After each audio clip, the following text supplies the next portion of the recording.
Oke, cek, baik. Assalamualaikum warahmatullahi wabarakatuh.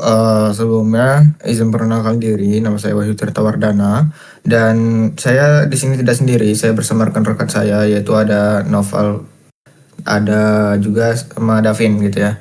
Dan pada video kali ini, kita itu bakal bahas mengenai topik yang paling relevan dalam kehidupan sehari-hari kita, yaitu mengenai etik in information technology, atau bisa kita sebut juga etika dalam teknologi informasi gitu. Nah, kenapa penting gitu ya kita itu ngebahas mengenai pentingnya etik dalam teknologi informasi ya, yang seperti kita tahu gitu ya, bahwa sekarang itu banyak sekarang itu sudah semua berkaitan dengan teknologi, mulai dari surat menyurat, lalu berkomunikasi, lalu juga bertani yang mungkin lagi berkembang gitu ya, dan lain sebagainya.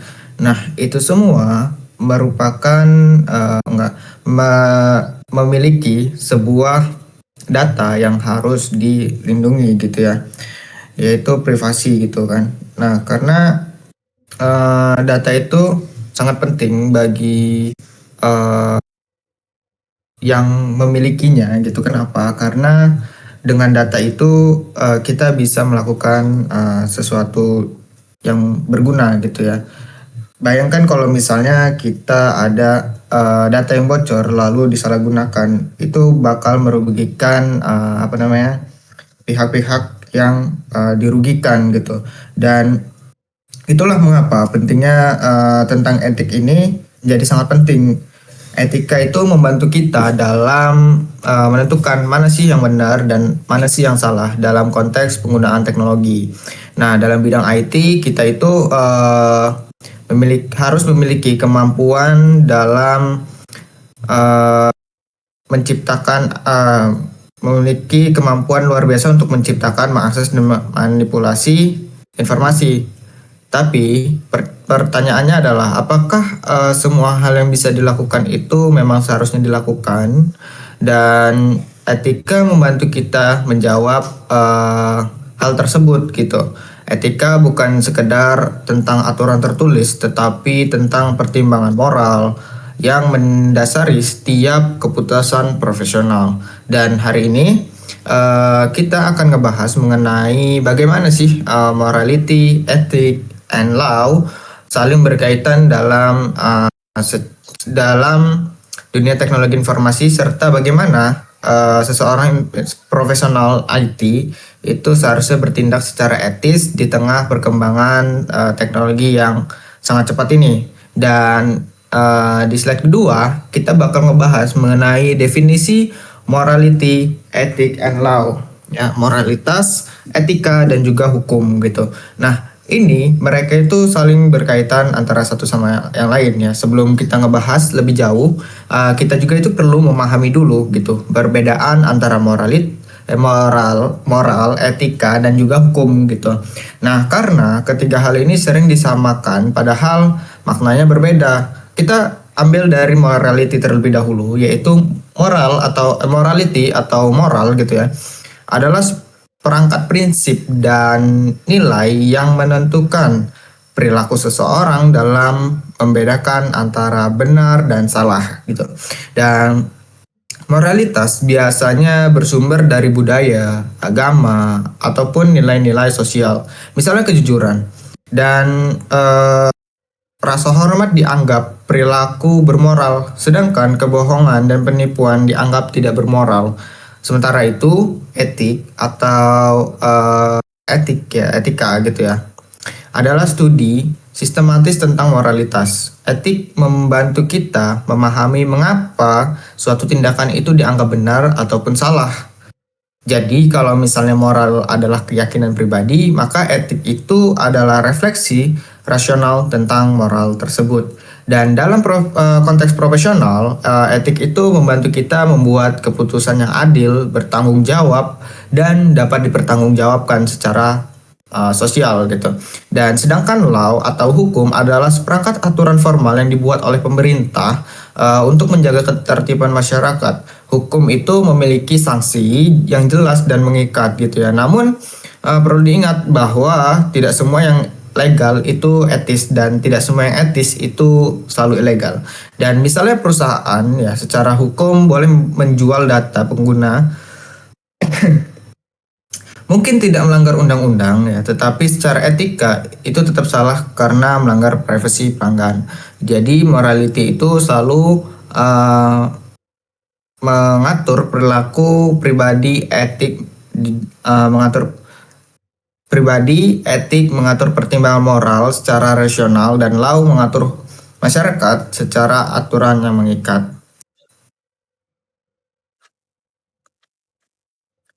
Next Pin.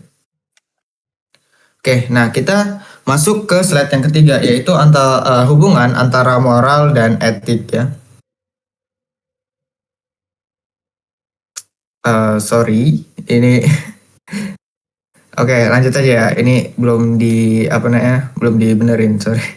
Ya, kita bakal ngebahas ya mengenai hubungan antara moral dan etik ya. Kita bakal ngebahas mengenai hubungan antara moral dan juga etika. Kenapa sih moral dan juga etik itu saling berkaitan gitu ya? Ya, karena moral itu memberikan dasar bagi etika, sedangkan etika itu membantu kita menilai dan menjelaskan moral tersebut gitu. Makanya kenapa moral dan juga etik itu saling berkaitan.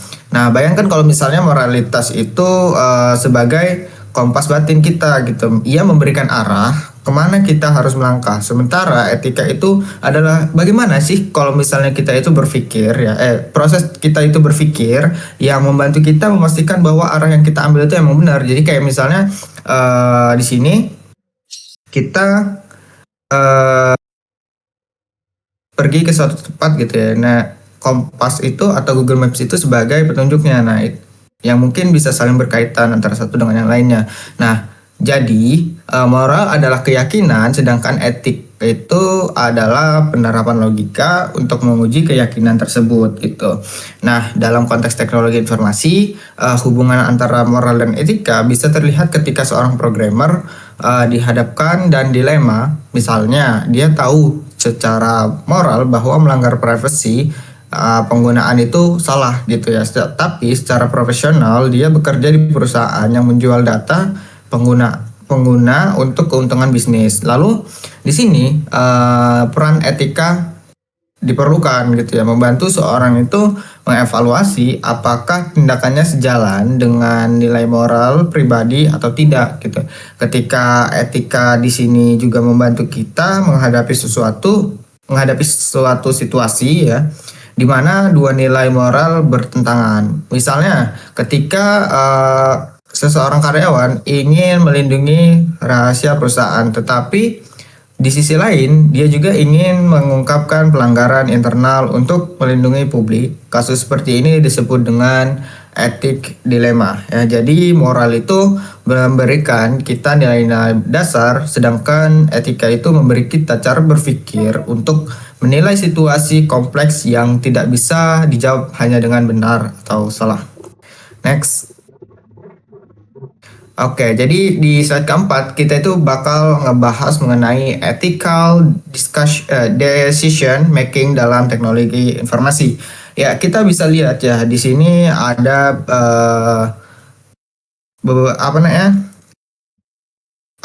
proses gitu ya, proses melibatkan proses ethical decision making proses gitu ya. Dan dalam dunia IT atau informasi gitu ya, informasi setiap hari kita itu dihadapkan pada keputusan etis gitu, mulai dari hal yang sederhana seperti apakah kita boleh menggunakan software bajakan ataupun untuk pekerjaan pribadi, hingga hal besar seperti bagaimana perusahaan menggunakan data pelanggan. Nah, karena itu penting bagi seorang profesional IT untuk memahami ethical decision making proses gitu. Jadi kita bisa lihat ya di sini ada proses ethical decision making. Yang pertama itu ada mengidentifikasi masalah etis. Yang mana langkah ini adalah menyadari bahwa ada dilema moral di dalam situasi tersebut. Banyak orang melanggar etika bukan karena niat jahat, tapi karena tidak menyadari bahwa tindakan mereka itu salah gitu ya. Dan yang kedua itu menentukan siapa yang terlibat dan akan terdampak. Dan kita bisa dilihat ya, dalam keputusan etis kita harus mempertimbangkan semua pihak yang terpengaruh, bukan hanya diri sendiri ataupun organisasi, tetapi banyak gitu ya. Dan mengumpulkan fakta yang relevan, dan pada bagian 3 ya, mengumpulkan fakta yang relevan itu sebelum mengambil keputusan penting untuk memahami konteksnya, aturan hukum, kebijakan perusahaan, dan nilai-nilai yang berlaku. Lalu yang keempat itu ada menilai alternatif solusi berdasarkan prinsip etika. Dan di sini kita bisa menggunakan pendekatan seperti utilitaris, memilih tindakan yang memberikan manfaat terbesar bagi banyak orang, atau Rex approach, melindungi hak individu. Lalu yang kelima itu ada membuat keputusan dan bertanggung jawab atasnya. Keputusan etis tidak selalu mudah, tetapi tanggung jawab moral tetap harus diambil, dan evaluasi hasil keputusan. Nah, setelah tindakan diambil, penting untuk menilai dampaknya dan belajar dari pengalaman tersebut. Dalam dunia kerja, profesional IT sering kali harus menyeimbangkan antara kepentingan bisnis dan tanggung jawab moral.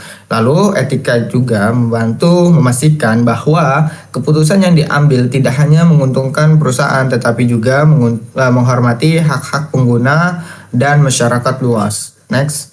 Dan yang terakhir ya, di sini ada the role of ethic in information technology, yaitu etika memerankan peran yang sangat penting gitu ya dalam teknologi informasi ya. Kenapa? Karena setiap inovasi teknologi sekecil apapun itu selalu memiliki dampak terhadap manusia, baik positif maupun negatif. Karena itu setiap orang yang bekerja di bidang IT perlu ethical awareness ya, atau kesadaran dalam beretika gitu. Dan peran utama etik di sini antara lain yaitu pertama menuntut pengambilan keputusan profesional, yaitu etika membantu profesional IT untuk mengambil keputusan yang tidak hanya efisien tapi juga bertanggung jawab. Misalnya, bagaimana sih mengelola data pelanggan agar tidak disalahgunakan. Lalu yang kedua itu ada menjaga kepercayaan publik. Nah, di sini kepercayaan publik adalah hal yang sangat penting dalam dunia digital. Tanpa etika, masyarakat tidak akan menggunakan layanan berbasis teknologi seperti e-banking ya, ataupun sistem government ya, e-government atau eKTP dan lain-lain sebagainya gitu ya. Dan yang ketiga di sini ada mencegah penyalahgunaan kekuasaan teknologi ya, mencegah penyalahgunaan kekuasaan teknologi. Teknologi memberikan kita kekuatan besar, misalnya dalam pengumpulan data, terus memantau aktivitas atau mengendalikan sistem. Tanpa etika, kekuatan ini bisa berubah menjadi ancaman bagi kebebasan dan privasi individu. Dan menyeimbangkan kemajuan teknologi dengan nilai yang keempat ya, di sini ada menyeimbangkan kemajuan teknologi dan nilai kemanusiaan gitu ya. Dan etika membantu memastikan bahwa inovasi tidak mengorbankan nilai-nilai dasar seperti keadilan, kejujuran, dan hak asasi manusia. Dengan kata lain ya, etika dalam IT bukan sekedar teori moral, tetapi fondasi bagi keberlanjutan teknologi itu sendiri. Dan tanpa kita sadari gitu ya, etika itu kemajuan teknologi justru bisa membawa kerugian sosial yang besar seperti penyebaran hoax, diskriminasi algoritma, hingga pelanggaran privasi massal. Oke, mungkin dari saya sekian dan akan dilanjutkan oleh teman saya. Terima kasih. Oke, jadi selanjutnya itu yang common ethical issue in information technology, yaitu ini slide ke-6. Jadi setelah memahami dasar etika, sekarang mari kita bahas berbagai ethical issue yang sering muncul dalam dunia teknologi informasi. Nah, seiring dengan perkembangan IT, muncul banyak dilema moral baru yang dulu tidak pernah ada. Nah, di sini ada beberapa di antaranya, yaitu seperti privasi, akurasi yaitu keakuratan, properti, dan aksesibilitas. Nah, jadi kalau privasi itu salah satu isu etika yang paling utama dalam IT, itu adalah privasi. Nah, di era digital, data pribadi seseorang itu bisa dikumpulkan dan dianalisis dengan sangat mudah. Misalnya tuh setiap kali kita mengunjungi situs web, perubahannya itu bisa melacak lokasi, preferensi, dan bukan kebiasaan belanja kita. Bahkan kebiasaan belanja kita. Nah, terus pertanyaannya, sampai sejauh mana data seseorang ini boleh dikumpulkan dan digunakan tanpa melanggar hak privasinya. Terus yang kedua ini ada akurasi, yaitu keakuratan. Nah, jadi isu kedua ini adalah tentang kebenaran data. Nah, ketika organisasi mengumpulkan data, mereka harus memastikan bahwa data itu akurat dan tidak disalahgunakan. Kesalahannya itu data bisa berdampak besar. Contohnya itu salah input data pasien bisa berakibat fatal di bidang kesehatan. Oke, nah terus ada properti, yaitu kepemilikan. Masalah kepemilikan ini mencakup hak atas software, database, dan informasi digital. Misalnya itu seperti siapa yang berhak atas hasil karya digital programmer, perusahaan atau pengguna. Inilah yang membuat intellectual property right, atas hak kekayaan intelektual menjadi isu besar dalam etika IT. Terus ada accessibility, yaitu etika juga menuntut keadilan dalam akses terhadap teknologi dalam konteks global. Masih ada global divide, itu kesenjangan itu antara mereka yang memiliki akses ke teknologi yang tidak. Nah, pertanyaannya itu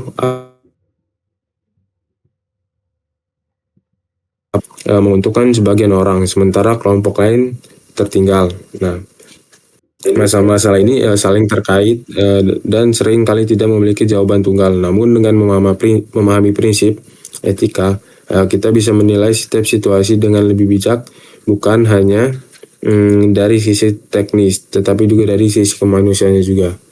Oke, selanjutnya itu yaitu slide ke-7, yaitu Laws and Regulation in Information Technology. Nah, jadi sekarang itu kita beralih ke hubungan antara etis dan law dalam dunia IT. Seperti yang sudah dijelaskan sebelumnya, law itu adalah aturan formal yang dibuat oleh pemerintah untuk menjaga ketertiban dan keadilan. Namun dalam digital, hukum sering kali terlambat berkembangnya dibanding teknologi misalnya. Terus ketika media sosial pertama kali muncul, belum ada hukum yang jelas tentang penyebaran data pribadi, pencemaran nama baik, terus atau kejahatan cyber lintas negara. Nah, akibatnya itu banyak kasus yang sulit ditangani secara hukum karena belum ada dasar regulasinya. Nah,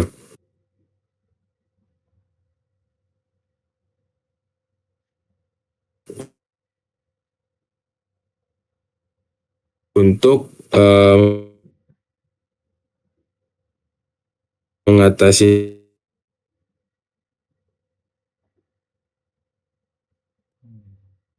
hal ini, banyak terus ada undang-undang ITE, itu informasi dan transaksi elektronik. Nah, jadi kalau yang CFEA itu di Amerika itu serikat yang mengatur akses itu tidak sah terhadap komputer. Nah, terus kalau yang GDPR tuh yang melindungi privasi dan data pribadi pengguna internet. Nah, kalau yang undang-undang ITE itu mengatur berbagai aspek aktivitas digital seperti penipuan online, terus peretasan dan pencemaran nama baik di dunia maya. Nah, jadi namun perlu diingat bahwa hukum saja itu tidak cukup. Hukum memang bisa memberi sanksi, Tapi etika itu memberi kesadaran banyak tindakan yang tidak dilarang secara hukum, tetapi tidak etis dilakukan, yaitu misalnya seperti menjual data pengguna tanpa izin, walaupun belum ada pasal yang melarang secara spesifik. Terus jadi hukum itu memberikan batas minimum perilaku, sedangkan etika itu membantu kita mencapai standar moral yang lebih tinggi. Oke, di sini selanjutnya itu profesional, ethic and codes of conduct. Nah, jadi kelab ini dalam dunia profesional tuh, terutama di bidang teknologi, etika tuh hanya bersifat pribadi, tapi juga profesional. Nah, untuk itulah ya banyak organisasi IT di dunia memiliki codes of ethic atau code of conduct, yaitu yang dijadikan pedoman moral bagi para anggotanya. Contohnya itu seperti organisasinya itu ada ACM, IEE, terus ISAKA dan ITP. Nah, jadi mempunyai kode etik yang mengatur bagaimana seseorang profesional itu harus berperilaku dalam menjalankan pekerjaannya. Nah, jadi beberapa prinsip umum yang tercantum dalam kode etik tersebut diantara lain itu ada bertindak dengan kejujuran dan integritas, terus menghormati hak privasi dan kerahasiaan data pengguna, ada tidak menggunakan keahlian IT untuk tujuan yang melanggar hukum, selalu memperbarui pengetahuan dan keterampilan profesional, dan bertanggung jawab terhadap dampak sosial dan lingkungan dari teknologi yang dikembangkan. Nah, jadi kode etik ini berfungsi sebagai kompas moral bagi para profesional IT. Namun penting juga diingat bahwa memiliki kode etik saja tidak cukup. Yang paling penting adalah mempraktikkan nilai-nilai tersebut dalam kehidupan profesional sehari-hari, terutama kita ketika berhadapan dengan tekanan bisnis atau situasi yang dilema. Terus sini yang slide ke-9 itu tentang responsibilities of IT profesional, yaitu jadi ini yaitu tentang tanggung jawab seorang IT profesional. Profesi di bidang teknologi membawa tanggung jawab besar, karena apapun yang kita kerjakan, baik itu menulis kode, mendesain jaringan, atau mengelola database, semuanya itu berdampak langsung pada kehidupan banyak orang. Nah, jadi di sini ada beberapa tanggung jawab utama seorang IT profesional, yaitu di sini ada 5, itu seperti integrity, terus yaitu kompetensi. Nah, terus di sini ada confidentiality, yaitu kerahasiaan, loyalty, yaitu loyalitas, dan accountability. Nah, jadi yang pertama itu integrity itu integritas itu seorang profesional IT itu harus jujur dan konsisten antara perkataan dan tindakan. Misalnya itu tidak boleh memanipulasi data proyek untuk menutupi kesalahannya. Nah, yang kedua itu ada kompetensi, yaitu profesional IT wajib memiliki kemampuan dan pengetahuan yang memadai, tidak etis menerima pekerjaan di luar kemampuan tanpa memperingatkan klien atau manajemen tentang resikonya. Terus yang ketiga ini ada confidentiality, yaitu banyak data sensitif yang dipercayakan kepada profesional IT, menyebarkan atau memanfaatkan data tersebut untuk kepentingan pribadi merupakan pelanggaran etika serius. Nah, terus yang keempat ini ada loyalty, yaitu loyalitas. Jadi loyalitas itu berarti menjaga kepentingan organisasi tanpa mengorbankan nilai moral. Jika ada konflik antara kepentingan organisasi dan kepentingan publik, profesional IT baru mampu menilai mana yang lebih baik secara etis. Nah, terus yang terakhirnya ada accountability, yaitu akuntabilitas. Nah, jadi setiap tindakan dalam pekerjaan itu harus dipertanggungjawabkan baik kepada atasan, klien maupun masyarakat. Nah, jadi Profesional IT ini tidak hanya bekerja dengan komputer, tapi dengan kepercayaan publik. Mereka harus menjadi contoh dalam menerapkan etika, karena keputusan mereka bisa berdampak besar pada keamanan, privasi, bahkan keselamatan orang lain. Nah, lanjut di sini slide yang ke-10 itu tentang ethical dilemmas. Pada bagian yang menarik yaitu ethical dilemma. Itu terjadi ketika seseorang dihadapkan pada dua atau lebih pilihan yang semuanya itu tampak benar, tapi saling bertentangan secara moral. Itu seperti contohnya klasiknya itu adalah whistleblowing. Itu seseorang pegawai menemukan bahwa perusahaan tempat kerjanya itu sedang melakukan praktik yang merugikan pelanggan. Secara etika dia ingin mengungkapkan kebenaran, tetapi secara profesional dia terikat oleh peraturan perusahaan dan rahasia jabatan. Ya, jadi apa yang seharusnya dilakukan? Nah, keputusan seperti ini itu tidaklah mudah, dan disinilah ethical relation dibutuhkan. Contoh lain itu seorang programmer diminta untuk membuat sistem yang dapat melacak aktivitas pengguna demi efisiensi bisnis. Nah, padahal dia tahu sistem itu bisa melanggar hak privasi pelanggan. Apakah dia harus menolak permintaan itu atau tetap menjalankan tugas karena itu bagian dari pekerjaannya? Nah, untuk menghadapi dilema seperti ini, ada beberapa pendekatan yang bisa digunakan, itu seperti utilitarian approach, terus ada right approach, justice approach, common good approach, terus ada virtual approach. Nah, jadi yang pertama itu utilitarian approach itu memiliki tindakan yang memberikan manfaat terbesar, itu menghormati setiap individu, terutama hak privasi dan kebebasan. Ya, terus ada justice approach, itu adil bagi semua pihak. Nah, terus ada common good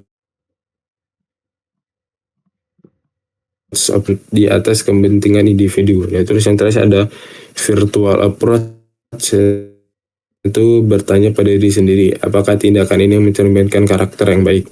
Nah, terus jadi dilema etis itu adalah hal yang tidak bisa dihindari dalam dunia teknologi, yang membedakan profesional secara sejati yang lain dari yang lain, bukanlah bagaimana mereka mengambil pulang benar saat dilema itu datang. Oke, mungkin sekian dari saya, Nopal. Oke, selanjutnya ya, slide ke-11. Ini ada case study ethical challenge in IT. Ya. Untuk memperjelas bagaimana etika diterapkan dalam dunia nyata, nah, mari kita lihat salah satu case study yang sering dibahas dalam konteks etika teknologi informasi. Katakanlah ada sebuah perusahaan ya, katakanlah ada sebuah perusahaan besar yang bergerak di bidang layanan online. Perusahaan ini menyimpan data pribadi jutaan pengguna, termasuk email, nomor telepon, dan riwayat transaksinya. Suatu hari, seorang karyawan IT itu menemukan bahwa sistem keamanan perusahaan memiliki celah besar yang bisa dimanfaatkan oleh pencuri data, yang dimanfaatkan untuk mencuri data pelanggan. Nah, dia melaporkan masalah ini ke atasannya, tetapi pihak manajemen justru meminta untuk tidak membocorkan informasi tersebut ke publik karena takut merusak reputasi perusahaannya. Beberapa minggu kemudian, kebocoran data itu benar-benar terjadi. Jutaan data pelanggan tersebar di internet, dan pelanggan pun kehilangan kepercayaan gitu. Nah, dari kasus ini muncul banyak pertanyaan etis ya. Nah, apakah karyawan tadi seharusnya tetap diam sesuai instruksi manajemen atau melapor ke pihak berwenang? Nah, Dan siapa yang harus bertanggung jawab atas kebocoran data, dan apakah perusahaan itu berhak menyembunyikan masalah keamanan demi melindungi nama baiknya gitu. Nah, kasus seperti ini nih menggambarkan dilema klasik antara loyalty versus public interest, antara kepatuhan terhadap perintah atasan dan tanggung jawab moral terhadap masyarakat gitu. Dan inilah alasan mengapa ethical decision making sangat penting, karena teknologi bisa berubah setiap hari, tapi tidak dengan moral yang tetap menjadi pegangan gitu. Lanjut ke slide 12. Di sini ada ethical decision framework untuk membantu seseorang mengambil keputusan etis dalam dunia teknologi.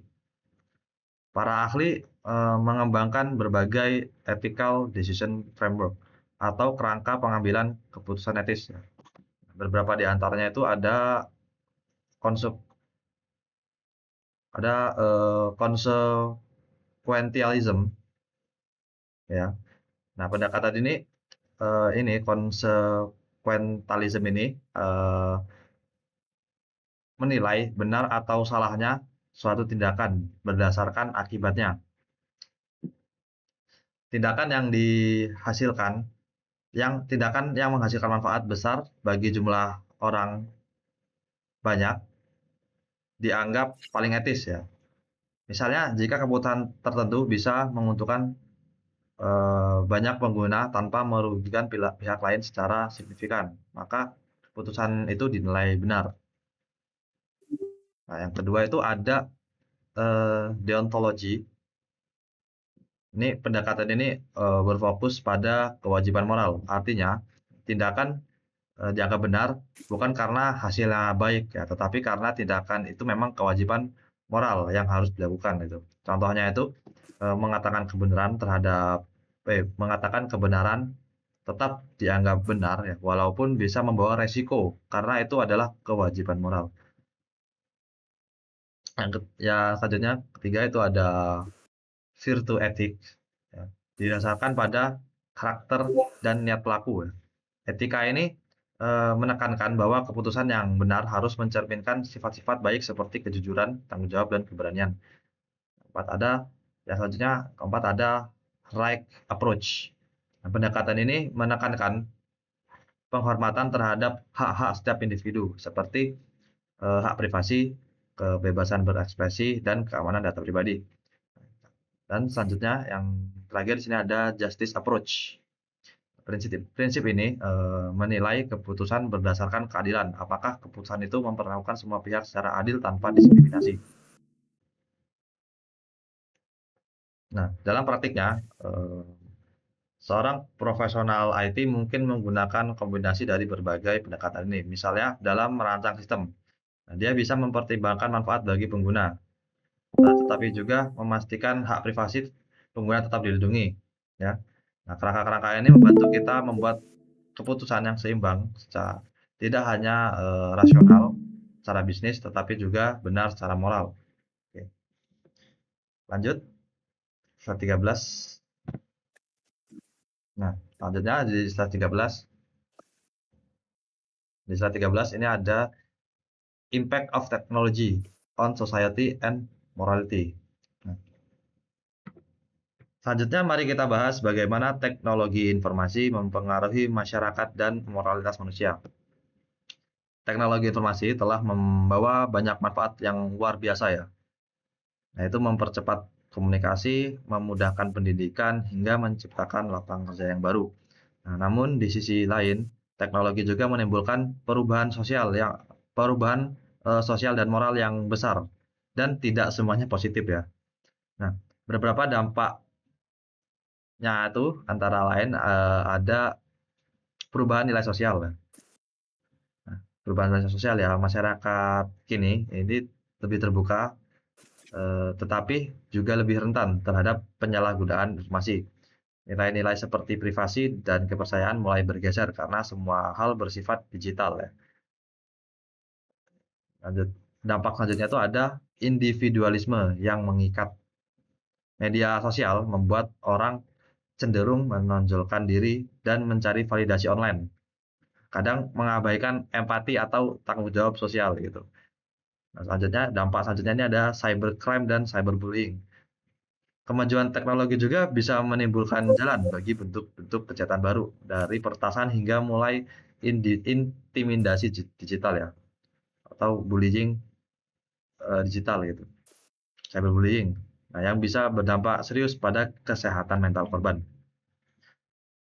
Dan dampak selanjutnya itu ada automation dan pengangguran. Teknologi automation ya, itu menggantikan banyak pekerjaan manusia, seperti pekerjaan-pekerjaan yang banyak menggantikan pekerjaan manusia untuk pekerjaan-pekerjaan yang bisa dibilang repetitif ya. Nah, ini menciptakan dilema etis ya, apakah efisiensi ekonomi sebanding dengan hilangnya kesejahteraan manusia gitu. Nah, ada dampak terakhir di sini, ada dampak nomor 5 ini artificial intelligence ya, dampak AI dan moral decision making. Nah, kini sistem AI bisa membuat keputusan yang dulu hanya bisa dilakukan oleh manusia, seperti menilai kelayakan pinjaman atau ya mendeteksi kejahatan gitu. Nah, pertanyaannya, bagaimana kita memastikan keputusan mesin itu tetap adil dan tidak bias? Nah, dengan kata lain, teknologi bukanlah hal yang netral ya. Ia mencerminkan nilai-nilai manusia yang menciptakannya ya. Karena itu penting bagi setiap inovator untuk selalu mempertanyakan apakah teknologi ini membantu manusia menjadi lebih baik atau justru menjauhkan mereka dari nilai moralnya. Lanjut ke slide yang selanjutnya, slide 14. Nah, di sini ada building ethical awareness in IT organization. Nah, sekarang kita masuk ke bagian tentang bagaimana membangun kesadaran etika dalam organisasi IT. Kesadaran etika tidak bisa muncul begitu saja. Nah, ia harus dibangun secara sistematis melalui pendidikan, kebijakan, dan contoh nyata dari para pemimpin organisasi. Ada beberapa cara yang bisa dilakukan oleh perusahaan untuk menumbuhkan budaya etis ya, yaitu membuat kode etik perusahaan, ya, kode etik yang berisi pedoman perilaku bagi semua karyawan ya, terutama dalam menghadapi situasi yang mengandung dilema moral. Lalu ada pelatihan etika ya, pelatihan yang membantu karyawan memahami isu-isu etika terbaru di bidang IT gitu, seperti privasi, keamanan data, dan kebijakan penggunaan media sosial. Selanjutnya itu ada mendorong transparansi dan komunikasi terbuka. Yang kalian juga harus merasa aman untuk melaporkan pelanggaran etika tanpa takut dihukum. Yang kebebasan berpendapat. Nah, ini juga bisa disebut dengan sistem whistleblowing protection. Selanjutnya ada kepemimpinan yang etis. Pemimpin organisasi harus menjadi teladan dalam menerapkan nilai-nilai moral perilaku pemimpin. Perilaku pemimpin akan menjadi standar bagi seluruh anggota tim ya. Nah, selanjutnya nomor 5 ini ada evaluasi berkala. Yang kelima ini ada evaluasi berkala dan pengawasan etika ya. Setiap kebijakan yang perlu dikaji ulang. Setiap kebijakan itu perlu dikaji ulang ya, agar tetap relevan dengan perkembangan teknologi dan norma sosial saat ini begitu. Nah, ketika budaya etika tertanam dengan baik, organisasi tidak hanya aman dari resiko hukum, tetapi juga mendapatkan kepercayaan publik terhadap yang jauh lebih besar ya. Karena pada akhirnya reputasi adalah aset yang paling berharga di dunia digital. Selanjutnya, slide 15. Slide 15. Nah, di sini ada conclusion and reflection. Nah, ini adalah penutup, kesimpulan dan refleksi ya. Sebagai penutup, mari kita refleksikan kembali hal-hal penting yang sudah kita bahas hari ini. Etika dalam teknologi informasi bukan sekedar teori ya. Ia adalah perpaduan moral yang harus hidup dalam setiap keputusan yang kita ambil, baik sebagai individu maupun profesional ya. Kita sudah melihat bagaimana konsep morality, ethic, and law saling berkaitan. Bagaimana dilema etis muncul dalam dunia IT dan bagaimana tanggung jawab moral seharusnya dipegang oleh setiap pelaku di bidang teknologi. Nah, teknologi mungkin berkembang lebih cepat dari hukum, tapi etika selalu lebih cepat dari keduanya karena etika berdasarkan dari hati nurani manusia. Etika membantu kita memastikan bahwa kemajuan teknologi tetap berpihak kepada nilai kemanusiaan. Nah, di sini saya ingin menutup dengan satu pertanyaan reflektif ya. Di masa depan, ketika teknologi bisa melakukan hampir segalanya, apa yang membuat kita menjadi manusia begitu? Nah, ya kan? Jika di masa depan ya, itu pertanyaannya ya, jika di masa depan ketika teknologi bisa melakukan hampir segalanya ya, hampir segalanya bisa dilakukan ya, bahkan manusia itu hampir tergantikan ya. Nah, apa yang masih membuat kita itu menjadi manusia gitu? Nah, jawabannya itu adalah kemampuan kita untuk memilih dengan hati nurani, bukan hanya dengan logika begitu ya. Dan disitulah peran utama etik in information technology, membuat agar kemajuan teknologi tetap berjalan seiring dengan moralitas manusia. Terima kasih dan saya akhiri ya, ini terima kasih atas perhatian teman-teman semua. Semoga materi ini membuka wawasan kita bahwa menjadi profesional di bidang IT bukan hanya tentang kemampuan teknis, tetapi juga tentang tanggung jawab etis terhadap semua manusia, gitu ya. Oke, untuk slide selanjutnya, saya kembalikan ke Wahyu. Oke, jadi kita udah ngebahas ya mengenai apa namanya etik ya di dalam profesional IT. Ya mungkin sekian video presentasi kami ya. Kurang lebihnya kami mohon maaf. Terima kasih. Wassalamualaikum warahmatullahi wabarakatuh. Waalaikumsalam warahmatullahi wabarakatuh. Waalaikumsalam.